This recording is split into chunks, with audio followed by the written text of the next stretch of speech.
आपसे बात करने जा रहा हूँ आगे। देखिए, वेरिएशन इन जीन आपने जो चैप्टर अभी किया है, बहुत सारी चीजें ऐसी होती हैं कि जैसे जैसे आप आगे देखते जाते हैं आपको बात समझ में आती जाती है। वेरिएशन इन जीन के अंदर जो चंद चीजें ऐसी हैं कि जो उसके अलावा हैं और उसमें आपको प्रोसेस नहीं मिलेंगे, उसमें आपको डायरेक्ट एमसीक्यूज मिल सकते हैं, तो वो मैं आपको बताने जा रहा हूँ। थोड़ा गौर से देख लीजिए बोर्ड पे।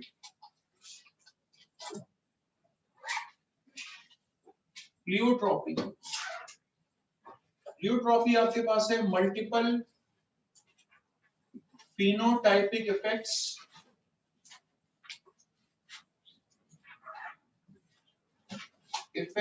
caused by a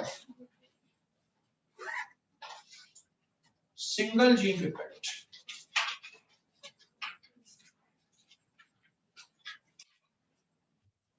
least likely है कि ये बात आपसे पूछी जाए, लेकिन आ सकती। फॉर एग्जाम्पल, अगर मैं फिनाइल कीटोन यूरिया वाले मरीज के बारे में बात करूं, फिनाइल कीटोन यूरिया में होता क्या है? फिनाइल कीटोन यूरिया के अंदर ऐसे मरीजों में फिनाइल एलानीन हाइड्रोक्सिलेज एंजाइम नहीं होता। ये एंजाइम नहीं होता। इसके जिम्मे क्या काम होता है? इसके जिम्मे काम होता है कि ये फिनाइल एलानीन को टायरोसिन में कन्वर्ट कर देता। आम इंसान के अंदर जब ये नहीं है तो ये कन्वर्ट नहीं होगा। ठीक है, जब ये नहीं है तो ये कन्वर्ट नहीं होगा। जब ये कन्वर्ट नहीं होगा तो उससे क्या होगा? इससे फिनाइल एलानीन का लेवल उनके जिस्म में बढ़ता है और ये यूरिन में आना शुरू हो जाता है।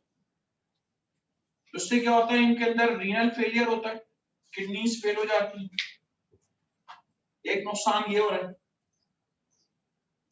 ठीक है, रीनल फेलियर होता है। दूसरा नुकसान क्या हो रहा है? टायरोसिन नहीं है तो इससे क्या होता है? पिगमेंट्स लॉस होना शुरू हो जाते हैं, लॉस ऑफ पिगमेंटेशन। तीसरा नुकसान क्या है? नर्वस डिसऑर्डर्स होते हैं, क्योंकि टायरोसिन जो है वो न्यूरोट्रांसमीटर्स बनाने में मदद देती है। इससे क्या होता है? नर्वस डिसऑर्डर्स होते हैं। और अगर नहीं है वो, अगर ये एंजाइम नहीं है तो फेनाइलएलानीन का लेवल ब्लड में बढ़ता है, तो उससे क्या होता है? मेंटल रिटार्डेशन होता है। प्लियोट्रॉपी किसे कहते हैं? Multiple phenotypic effects caused by a single gene defect. ठीक है, कई सारे इफेक्ट्स होते हैं एक सिंगल जीन डिफेक्ट की वजह से, तो उसको हम नाम क्या देते हैं? उसको हम नाम देते हैं प्लियोट्रॉपी। इसके अलावा आपने अगर कोई और चीज पढ़ी हो, सिकल सेल एनीमिया पढ़ी हो, कि सिकल सेल एनीमिया के अंदर एनीमिया होता है, स्प्लीन एनलार्ज हो जाती है। और इसके अलावा आपको हेमरेजेस मिलते हैं कि ब्लड वेसल्स को वो sickle shape red blood cells block कर देते हैं, हेमरेजेस होते हैं, ब्लड प्रेशर बढ़ता है। तो अगर एक जीन डिफेक्टिव और उससे कई इफेक्ट्स नजर आए तो उसको हम कहते हैं प्लियोट्रॉपी। ठीक है, उसको प्लियोट्रॉपी का नाम है।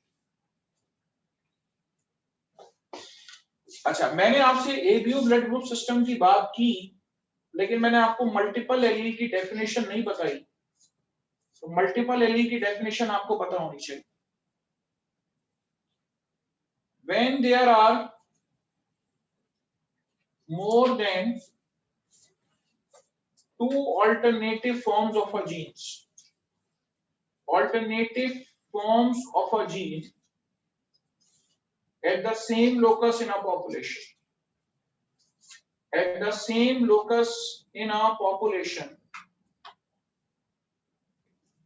it is called multiple alleles. उसे क्या नाम देती हैं? उसे नाम देती हैं मल्टीपल एलील्स। आपने पी प्लांट के अंदर पढ़ा है कि देखें, एक एलील ये रहा और एक एलील ये रहा। किसी के ध्यान में सर व्हाट इज एलील क्या होता है? कोई आपसे पूछे एलील क्या होता है तो सबसे पहले जवाब देंगे, देखें एलील जीन होता है। कैसा जीन होता है? कंट्रास्टिंग जीन होता है। ठीक है, पी प्लांट के अंदर हाइट के एलील्स ये हैं, सीड कलर के एलील्स ये हैं, पॉट्स कलर के एलील्स ये हैं, जितने एलीज आपने देखे होंगे दो दो होते। मल्टीपल एलीज में आपके पास human blood group ABO system जो है उसकी एग्जांपल है कि एक एलील आपके पास ए मिल रहा है, एक एलील आपके पास बी मिल रहा है और एक एलील आपके पास ओ मिल रहा है। एलील ए, एलील बी और एलील ओ, ये तीन एलील जो है ये आपको मिल रहे हैं, इसको हम नाम दे रहे हैं मल्टीपल एलील्स। तो अगर दो या दो से ज्यादा, अगर दो नहीं, अगर तीन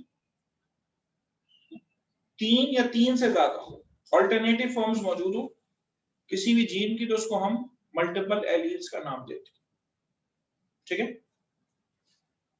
अच्छा, इसके बाद आपके पास, अब आपको यहाँ पे फिनोटाइप्स कौन कौन सी मिल रही है।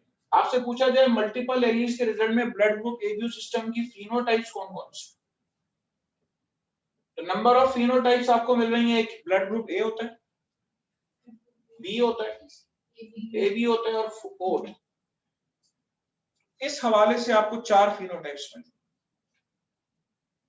कोई कहे कि सर पॉजिटिव नेगेटिव भी तो होता है, तो देखें पॉजिटिव और नेगेटिव वो टू एलील सिस्टम के अंदर आता है। Capital R H, small R H, उसके अंदर सिर्फ दो एलील्स होते हैं। ठीक है, उसके अंदर जो है वो सिर्फ और सिर्फ दो एलील्स होते हैं, तो वो आपके पास दो एलील्स के अंदर ही आता है। कौन? R H system. ठीक है, आर एच सिस्टम जो है वो सिर्फ और सिर्फ दो एलील्स के अंदर आता है। चलें, तो ये आपके पास मैंने मल्टीपल एलील की आपको एग्जांपल दी है। ठीक है, तो आपको ये पता होना चाहिए। करें, इसको नोट करें, फिर आगे बात करते हैं।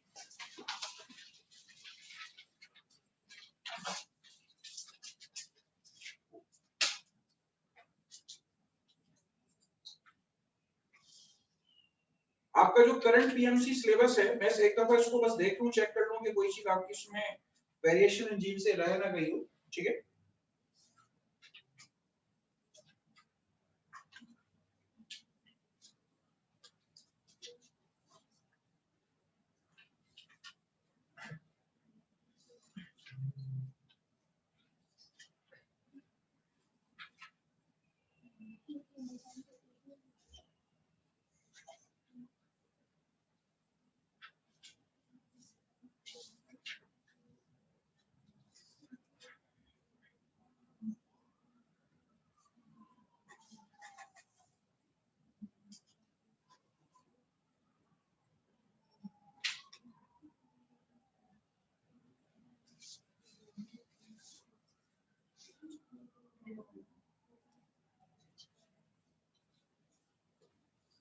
ठीक है, आपकी जो पीएमसी का जो भी आपने सिलेबस किया हुआ है उसमें इवन के ये प्लियोट्रॉपी की भी डेफिनेशन नहीं है, आपके पास ये सारी चीजें मौजूद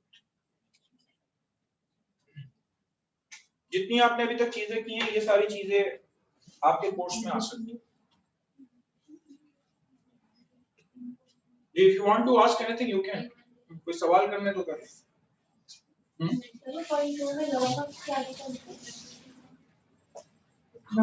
loss of pigmentation, melanin pigments होते हैं ना स्किन के अंदर, वो लॉस होना शुरू हो जाते हैं फिनाइलकीटोन्यूरिया वाले मरीज में।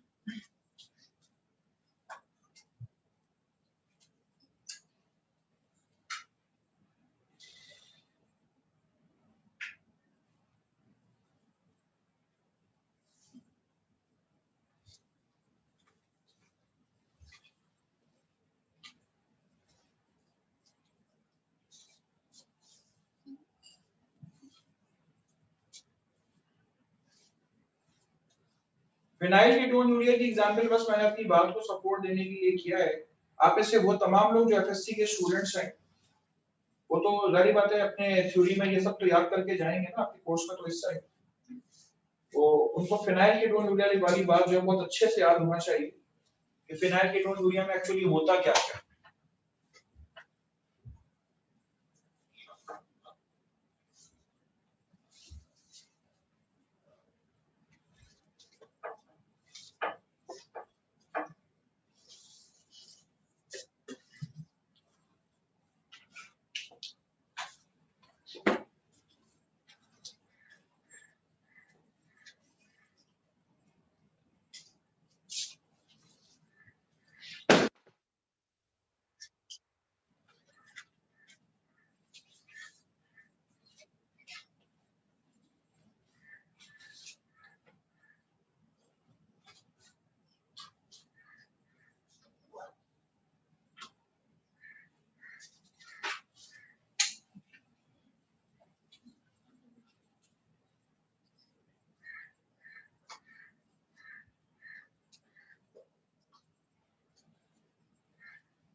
चलें, आपका ये वेरिएशन एंड जेनेटिक्स का टॉपिक खत्म हो गया।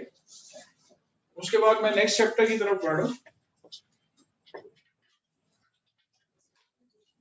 जिस नए चैप्टर को मैंने हाथ लगाया है, पढ़ाया बाद में, पहले स्टूडेंट से पूछा है उनको अलर्ट करने के लिए, तो सारे अटेंटिव होके बैठ जाए, ठीक है, अटेंटिव होके बैठ जाए, ताकि जितने क्वेश्चनिंग सबसे पहले मैं आपसे करने वाला हूं, इसमें आप ही का फायदा है। पढ़ा आप पहले भी चुके हैं, लेकिन यह है कि इस वक्त जरूरत इस बात की है, आपको वहां पे थोड़ी सी देर में हर चीज रिकॉल करनी है, फौरन फौरन, आपके पास टाइम ही नहीं।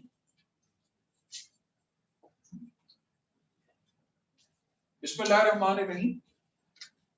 मैं चैप्टर 3 जो सेकंड ईयर का है, पेट्रोलियम कोऑर्डिनेशन, उसकी तरफ बढ़ रहा हूं। पीछे सपोर्ट एंड मूवमेंट वाला चैप्टर भी है, लेकिन असल में ये बड़ा है, तो इसलिए पहले इसकी बात कर, इसके अंदर टॉपिक ज्यादा आपके पास है, और इसमें आपसे बात करूंगा एंडोक्राइनोलॉजी के बारे में।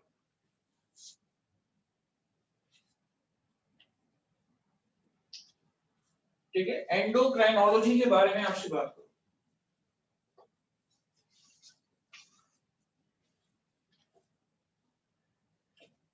एंडोक्राइनोलॉजी में आपसे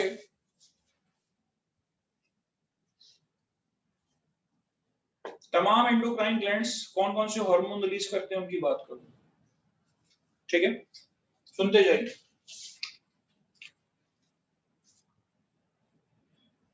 सबसे पहले पिट्यूटरी ग्लैंड,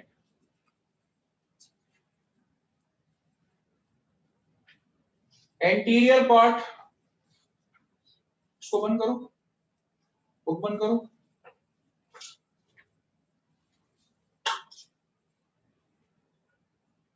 आपको लगता है कि मैं आपसे बुक से खोल के पूछूंगा?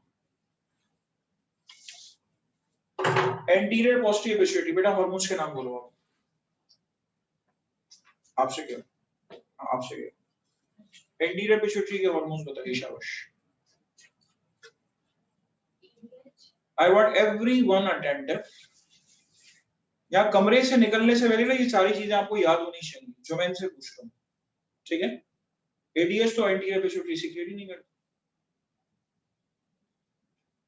6 हार्मोन्स के नाम चाहिए मुझे एंटीरियर पिट्यूटरी से, 6। आप बोलेंगे बेटा? हाँ बोले आगे। ठीक है, बोलती जाए, किसी और की आवाज नहीं आएगी। ग्रोथ हार्मोन, और मेरा कलम चल रहा है और आपका दिमाग चले, अभी का भी याद हो जाए। किसी को दावत में तो नहीं बुलाया ना? आपको लग रहा है हमने किसी को दावत में बुलाया है? शाबाश। Follicle stimulating hormone, luteinizing hormone,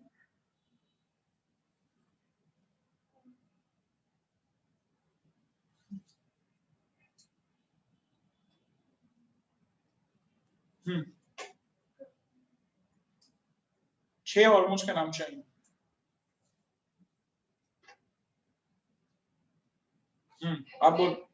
आप बोलो आप पीछे। शाबाश। Thyroid stimulating hormone, thyroid stimulating hormone, adrenocorticotrophic hormone, शाबाश। Adrenocorticotrophic hormone, good. प्रोलैक्ट, 6 हो गए पूरे, ठीक है। 1 2 3 4 5 6। पोस्टीरियर पिट्यूटरी के हार्मोन आप बोलो। घबरा के क्यों बता रही है? सही से बताओ, सही नाम नहीं। हाँ, एंटी डायूरेटिक, ठीक है, एंटी डायूरेटिक हार्मोन, ठीक है। ये पिट्यूटरी ग्लैंड के हार्मोन्स हो गए। थायराइड ग्लैंड, सबसे पहले यहाँ पे समराइज कर रहा हूं, ताकि सबसे पहले तो पूछा जाएगा तो हार्मोन्स का नाम पूछा जाएगा, फिर हम उनके काम क्या है, फिर उनके डिसऑर्डर्स क्या, उसकी बात करेंगे। थायराइड ग्लैंड के हार्मोन्स के नाम चाहिए एक मिनट। आप बोलो कि थायराइड ग्लैंड के हार्मोन्स। और T3 T4 और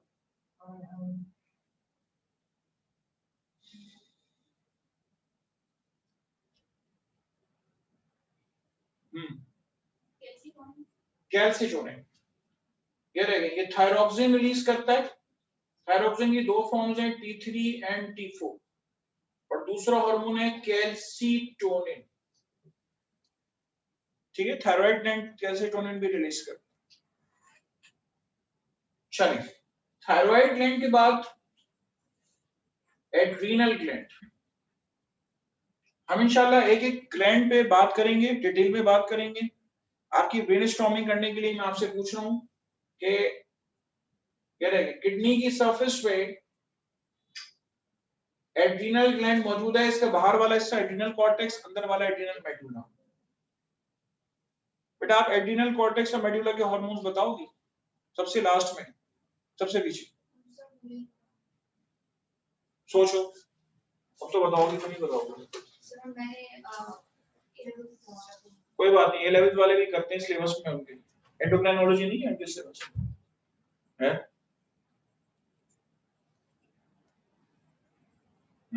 आप बताओगी, आपसे कह रहा हूं। हाँ आप बताओ। एड्रीनल कॉर्टेक्स जो है वो रिलीज करता है क्या, वो रिलीज करता है एल्डोस्टेरोन,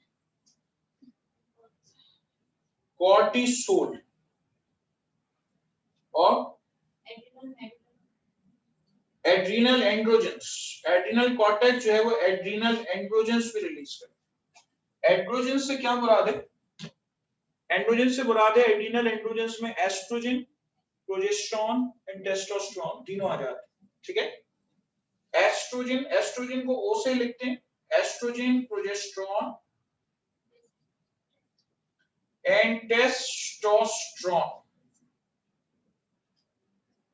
ठीक है। एड्रीनल मेड्यूला, एड्रीनल मेडुला कौन सी हार्मोन सीक्रेट करता है, आप बोलो शाबाश। ठीक है, एपिनेफ्रिन और नॉरएपिनेफ्रिन।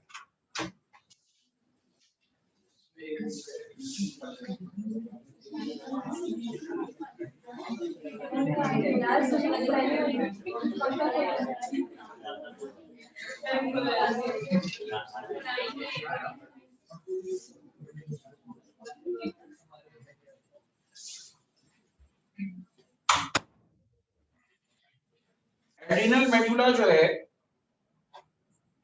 वो एपिनेफ्रिन रिलीज करता है। एपिनेफ्रिन का दूसरा नाम है एड्रेनालिन, और नॉरएपिनेफ्रिन का नाम है नॉरएड्रेनालिन, नॉरएड्रेनालिन, ठीक है। ये एड्रीनल मेडुला के हार्मोन्स हो गए। मजीद आ जाइए,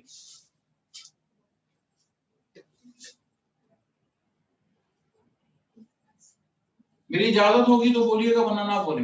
पैनक्रियास के हार्मोन्स चाहिए मुझे। आप बोल रहे हो भाई, पैनक्रियास तो बता दो, मुश्किल दूरी है पैनक्रियास। आप तीनों में से भी कोई नहीं बोलेगा।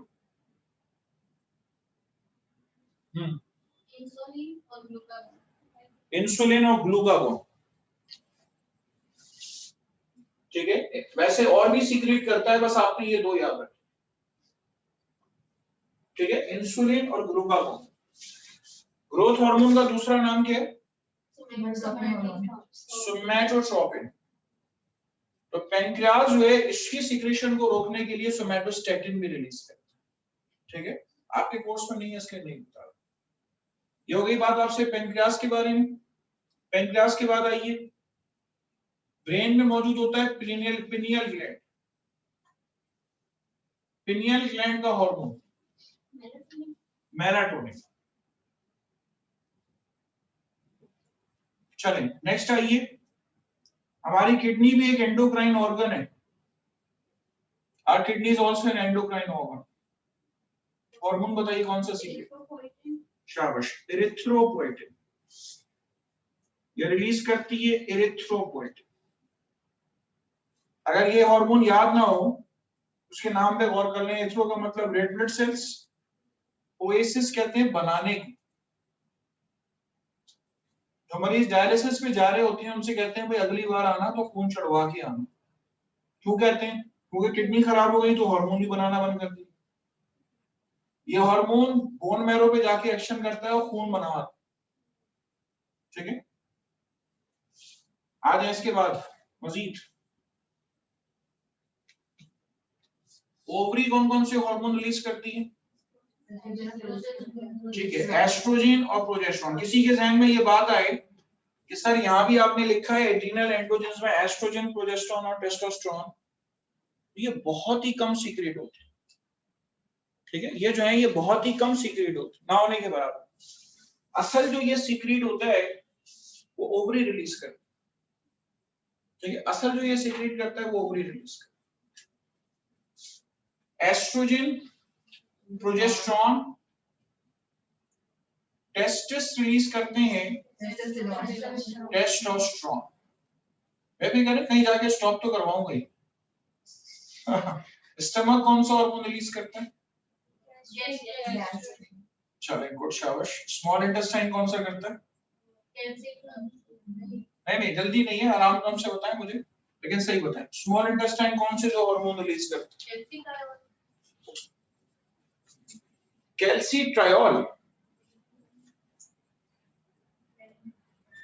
और कौन से करता है?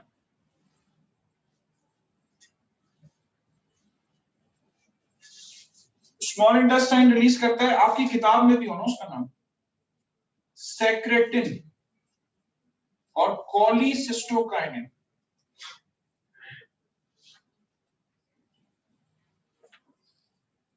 और जो कैल्सीट्रायोल की बात कर रहे हैं वो हार्मोन नहीं है, वो विटामिन डी की फॉर्म है कैल्सीट्रायोल। विटामिन डी जब बनता है हमारी बॉडी में तो D1, D2, D3 की फॉर्म में बनता है। कुछ पार्ट उसका स्किन में बनता है, कुछ लिवर में, कुछ किडनी में।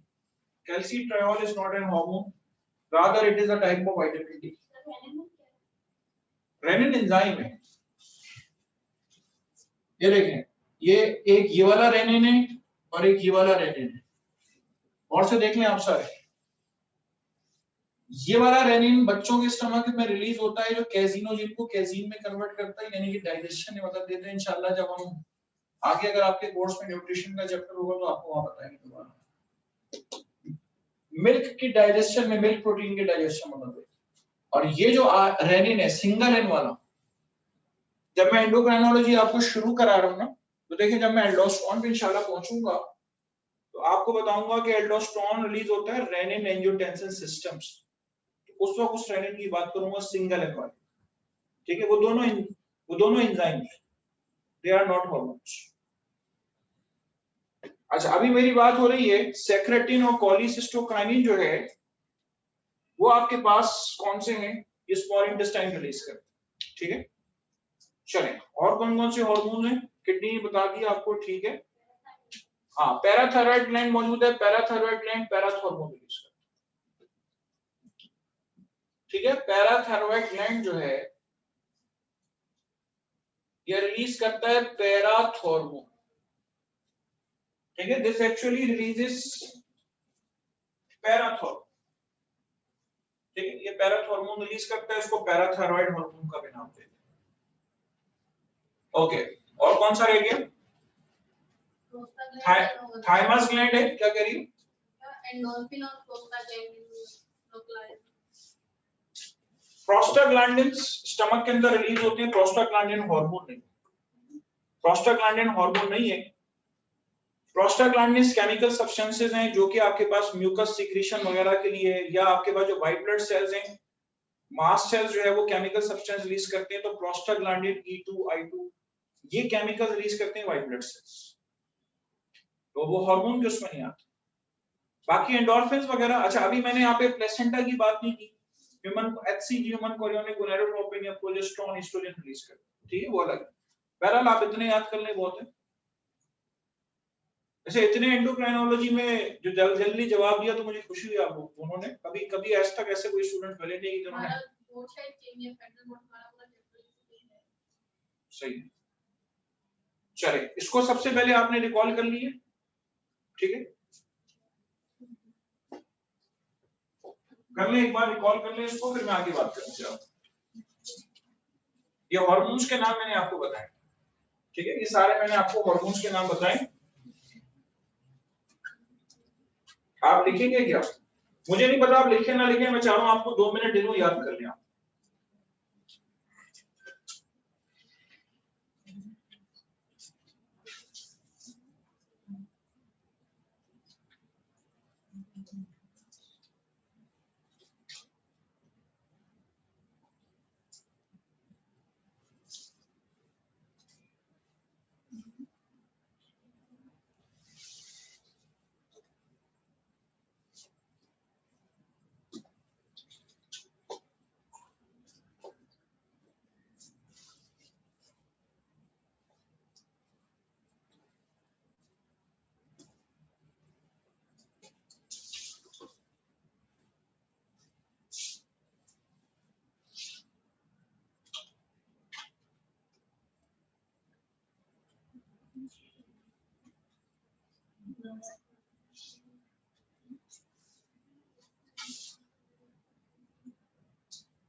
चले, अब मैं बारी बारी बात करने जा रहा हूं एक एक की डिटेल में। अच्छा, मैं चाहता हूं कि मैंने ये समरी यहाँ पे लिखी है ना, बगैर इजाजत के बोलेंगे नहीं, आप दोनों भी नहीं बोलेंगे, ठीक है?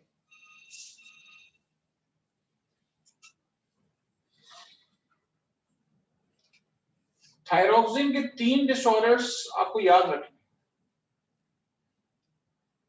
ठीक है? मुझे 3 डिसऑर्डर्स बता दीजिए कौन से थायरॉक्सिन में।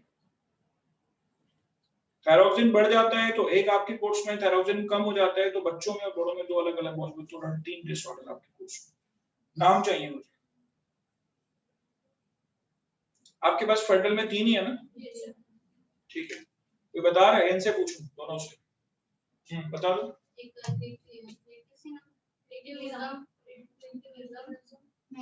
एक में बेटा एक बोलेगा, 2 थोड़ी बोलेंगे।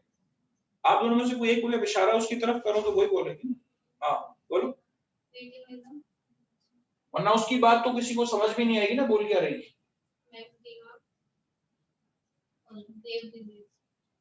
ठीक है, ग्रेव डिजीज।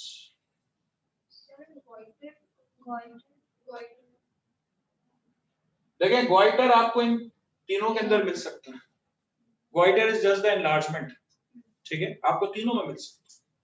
गोइटर की बहुत सारी टाइप्स हैं, ठीक है, वो तीनों में मिल सकता है, उसको अलग से काउंट नहीं करते। चलें, ये जो आपके पास कॉर्टिसोल मौजूद है,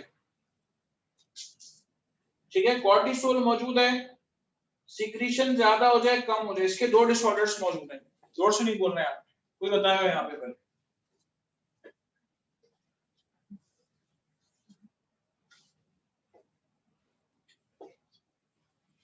कॉर्टिसोल की सिक्रीशन बढ़ जाए, कॉर्टिसोल की सिक्रीशन कम हो जाए।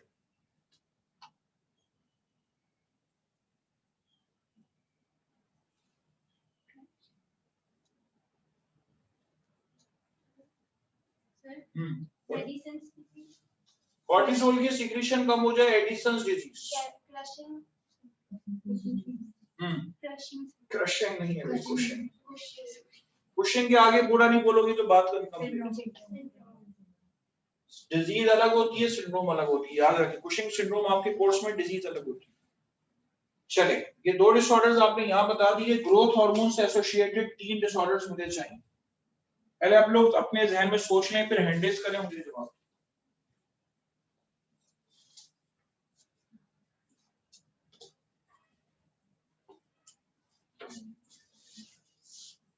अगर आप चाहती हैं ना कि आपको बहुत अच्छा आ जाए,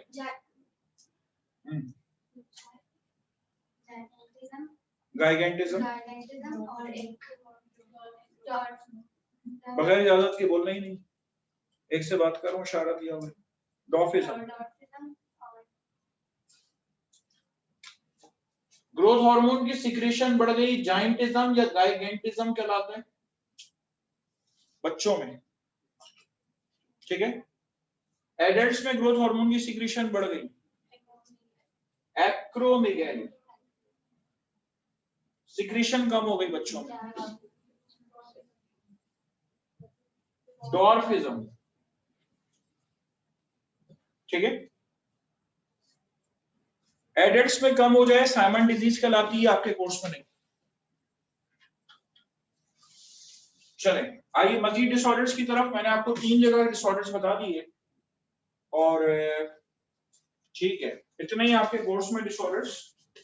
बाकी फियोक्रोमोसाइटोमा है आपके उसमें हेपेटाइटिस में, इसमें फियोक्रोमोसाइटोमा वगैरह दिया हुआ है, ठीक, ठीक है। चलें आगे फर्दर। इसके बाद अब देखें, हम बारी बारी एक ही ग्लैंड की तरफ बढ़ रहे हैं। किस हार्मोन का क्या फंक्शन, हम इसको पढ़ने जा रहे हैं, ठीक है। 1 मिनट दे रहा हूं, अगर कुछ नोट करना है करें, फिर आगे बात करते हैं।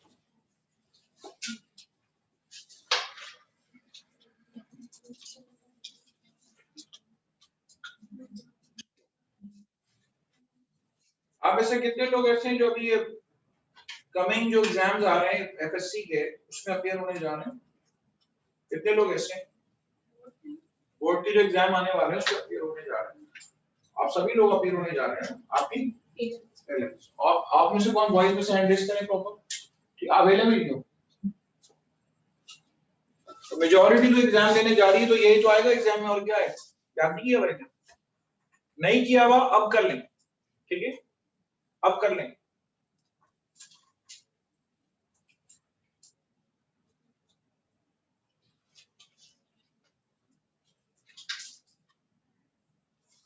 सेक्रेटिन, कोलिसिस्टोकाइनिन, मैं इसकी बात करूंगा आपसे आगे, एक एक हार्मोन की डिटेल में आपसे बात करूंगा।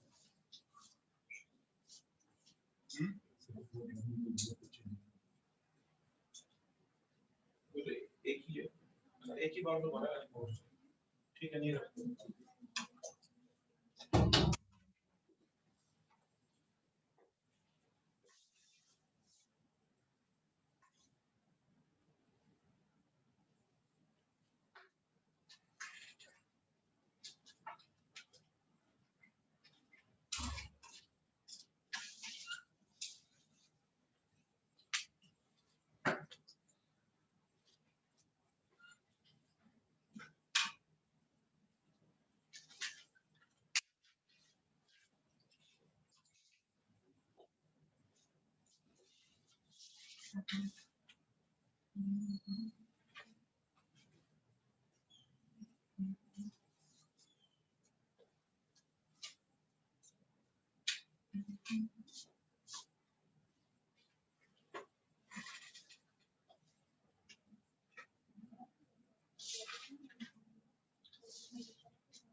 चलिए आज बारी बारी हार्मोन्स के फंक्शंस की बात करने जा रहे हैं। ये देखिए, अभी हम शुरू कर रहे हैं पिट्यूटरी ग्लैंड, बारी बारी एक एक ग्लैंड पे जाएंगे, ठीक है, उसको डिटेल में आपको बताएंगे। अव्वल तो आपका सिलेबस आप उन्होंने बहुत कम कर दिया, तो आपको एक एक चीज आनी चाहिए, हर लिहाज से आनी चाहिए, ठीक है। और ना सिर्फ पहले तो आपको देखें, आप मेजॉरिटी जो है वो सिंध बोर्ड से एग्जाम दे रहे, ठीक है, तो सबसे पहले तो आपको सिंध बोर्ड का आना चाहिए। जब आपने सिंध बोर्ड का याद कर लिया तो वो अपनी उस किताब के अंदर वो फेडरल के अंदर जो चीजें मौजूद हैं उसी से रिलेटेड, तो वो आप ऐड कर लें, ठीक है, ज्यादा नहीं होगी, बहुत थोड़ी सी होगी। इस तरह ही होगा कि आप बिल्कुल टॉपिक में अप टू मार्क हो जाएंगे, ठीक है। मैं आपसे बात करने जा रहा हूं, सबसे पहले मैं आपसे बात करने जा रहा हूं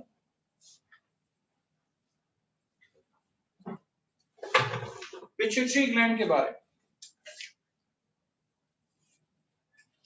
ठीक है। पिट्यूटरी ग्लैंड के बारे में आपसे बात कर रहा हूं। पिट्यूटरी ग्लैंड में सबसे पहले आपसे बात करूंगा ग्रोथ हार्मोन के फंक्शंस के बारे में,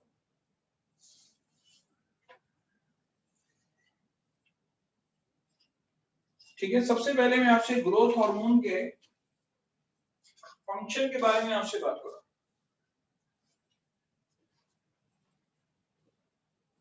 देखिए, ग्रोथ हार्मोन ग्रोथ कराता है। ग्रोथ की क्या डेफिनेशन है? इंक्रीज इन नंबर और साइज ऑफ सेल। सेल छोटा था, साइज में बड़ा हो गया, ये भी ग्रोथ है। सेल छोटा था, सेल की डिवीजन हो गई, तो ये भी ग्रोथ है। ठीक है, सेल छोटा था, बड़ा हो गया, ये भी ग्रोथ है। और सेल मौजूद था, उसके दो सेल्स बन गए, वो भी आपके पास ग्रोथ कराए। अच्छा, आप ग्रोथ, किसी बच्चे की ग्रोथ करानी है तो ग्रोथ हार्मोन क्या करेगा? ये बढ़ा देगा प्रोटीन सिंथेसिस। ठीक है, this actually promotes the protein synthesis. ये प्रोटीन सिंथेसिस बढ़ा देता। ठीक है, ये प्रोटीन सिंथेसिस जो है वो बढ़ा देता है। और इसके अलावा ये क्या करता है? Decreases glucose utilisation. ग्लूकोज की यूटिलाइजेशन कम कर देता है और इंक्रीजेस लिपिड ब्रेकडाउन। अब ये बात याद कैसे रहेगी? एक बात बताएं, हमारे सेल के अंदर कितने परसेंट प्रोटीन होती है? हमारे एक सेल के अंदर कितने परसेंट प्रोटीन होती है? 18% प्रोटीन होती है। यानी कि सेल का जो मेन, पानी के बाद जो नेक्स्ट परसेंटेज है, सबसे ज्यादा जो चीज मौजूद है वो मौजूद है प्रोटीन। कार्बोहाइड्रेट्स और लिपिड्स तकरीबन 3 to 4% होते हैं, प्रोटीन 18% होती है। अब ग्रोथ करानी है, यानी कि सेल का साइज बढ़ाना है, तो प्रोटीन सिंथेसिस बढ़ाना होगा। अब प्रोटीन बढ़ाने के लिए क्या जरूरत है? प्रोटीन बढ़ाने के लिए जरूरत है कि ग्लूकोज को भी प्रोटीन में कन्वर्ट कर दे। उससे क्या होगा कि बॉडी कम से कम ग्लूकोज से एनर्जी ले, ताकि जो बचा हुआ ग्लूकोज है वो प्रोटीन में कन्वर्ट हो जाए। ये कौन कराता है? ये ग्रोथ हार्मोन कराता है। अब जब ग्लूकोज यूटिलाइजेशन कम कर दी, तो जरूरत इस बात की है कि भाई एनर्जी कौन देगा? तो एनर्जी देंगे आपके पास लिपिड्स। ठीक है, एनर्जी कौन देगा? एनर्जी देंगे लिपिड्स। तो लिपिड्स ब्रेकडाउन बढ़ जाएगी। जब लिपिड्स ब्रेकडाउन बढ़ जाएगी, तो इससे क्या होगा? आपकी ग्रोथ के दौरान आपको एनर्जी मिलती रहेगी। तो ये मेटाबॉलिज्म पे रोल है किसका? Growth hormone. ये आपको बात पता होनी चाहिए। ठीक है, ग्रोथ हार्मोन के बारे में ये बात आपको पता होनी चाहिए। छोटे बच्चों की ग्रोथ हो रही है और ये मेटाबॉलिज्म पे आपको इसका इफेक्ट ये नजर आ रहा है। ठीक है, इसके बाद आ जाइए further. Next to it is growth hormone के डिसऑर्डर्स 3 है। एक आपके पास मौजूद है गाइगेंटिज्म।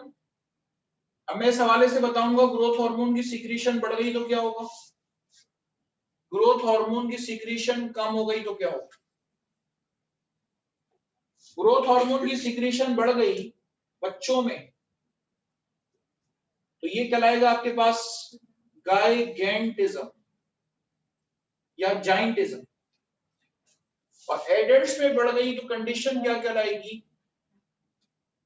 एडल्ट्स में बढ़ गई तो कंडीशन कहलाएगी आपके पास एक्रोमेगाली।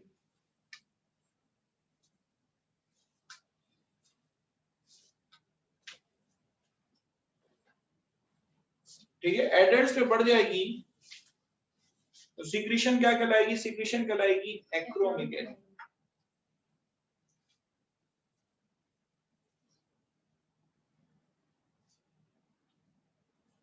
ठीक है, कंडीशन कहलाएगी एक्रोमेगाली। अच्छा, ग्रोथ हार्मोन ये बेटा बड़ी भी, ठीक है, ये किसके अंदर है? ये एडल्ट्स के अंदर। 3 कंडीशंस आपको बतानी है। बच्चों में बढ़ गई गाइगेंटिज्म, एडल्ट्स में बढ़ गई एक्रोमेगाली। अच्छा, और ग्रोथ हार्मोन की सीक्रेशन अगर कम हो गई बच्चों में तो कहलाएगी डॉर्फिज्म।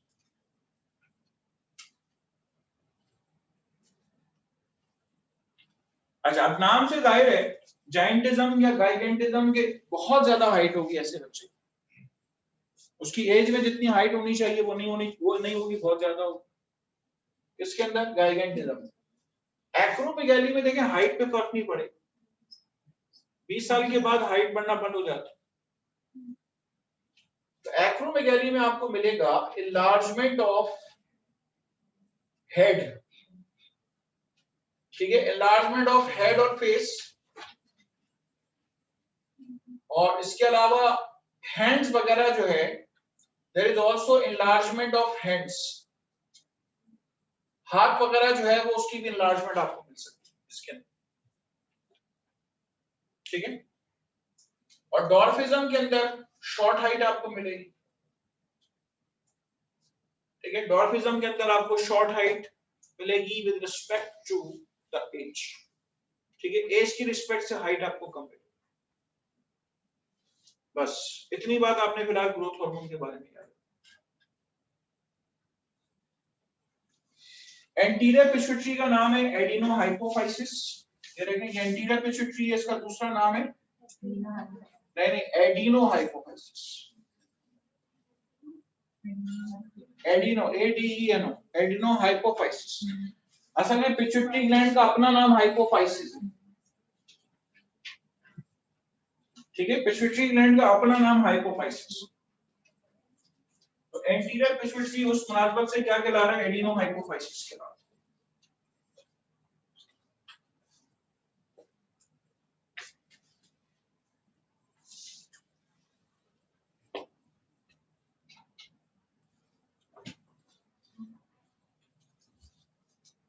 आइए बाकी हार्मोन्स की तरफ।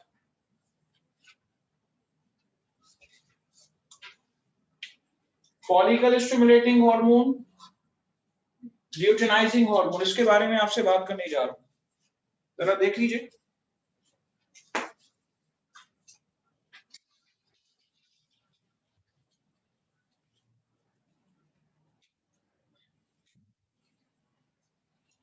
Here is an ovary.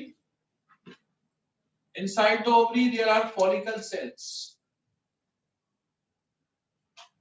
Inside the ovary there are follicle cells.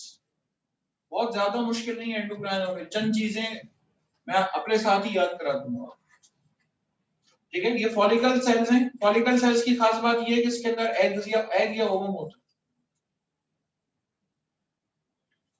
तो फॉलिकल स्टिमुलेटिंग हार्मोन जो है ये क्या करता है, promote the growth of follicle cells of ovary till it matures to form Graafian follicle. It promotes the growth of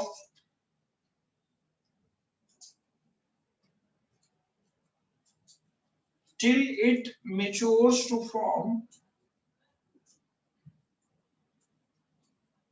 Graafian follicle, till ये कि वो मैच्योर हो जाए ग्राफियन फॉलिकल, ठीक है। ये आपको जो स्ट्रक्चर नजर आ रहे हैं, रिप्रोडक्शन चैप्टर आपने पढ़ा हुआ होगा, ये हो गया ग्राफियन फॉलिकल, ठीक है। बस इतना फंक्शन याद रखें फॉलिकल स्टिमुलेटिंग हार्मोन। ल्यूटिनाइजिंग, एक मिनट आप बताओ ल्यूटिनाइजिंग हार्मोन का function. LH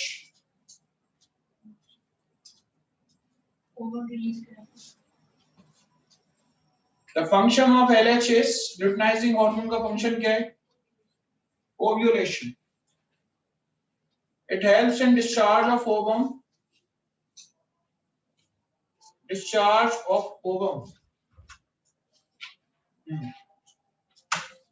from mature Graafian follicle.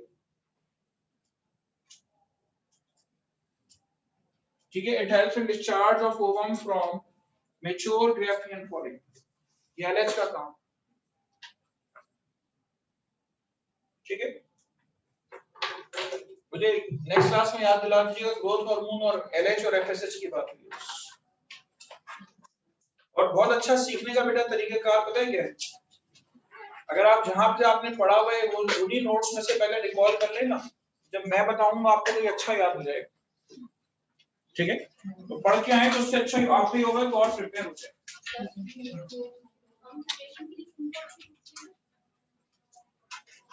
देखिए बेटा टॉपिक में आपको बताऊं बहुत कम है, आप सभी के पास फर्स्ट ईयर सेकंड ईयर की सिंध और फेडरल दोनों होनी चाहिए सबके पास। जो लोग सिंध बोर्ड से पढ़ रहे हैं वो पहले सिंध बोर्ड से बिल्कुल थॉरोली पढ़ेंगे, आपके एग्जाम्स आ रहे हैं उसी में से आएगा सिंध बोर्ड वाला। और वो टाइम मिलेगा तो फेडरल बोर्ड के अंदर हाइलाइटर से हाईलाइट कर लेंगे कौन सी चीजें एक्स्ट्रा। इसी तरह आपने फेडरल से पढ़ा हुआ है, आपके एग्जाम फेडरल से अभी होने वाले हैं। हाँ, तो आप सिंध बोर्ड में हाईलाइट कर लेंगे कौन सी चीजें बेटा फेडरल में नहीं, अभी हाईलाइट। तो बुक्स तो दोनों ने एक दूसरे की, फेडरल स्टेट वालों ने दोनों की यूज कर, ठीक है। और इतना ज्यादा नहीं है डिफरेंस, बहुत ज्यादा डिफरेंस नहीं है।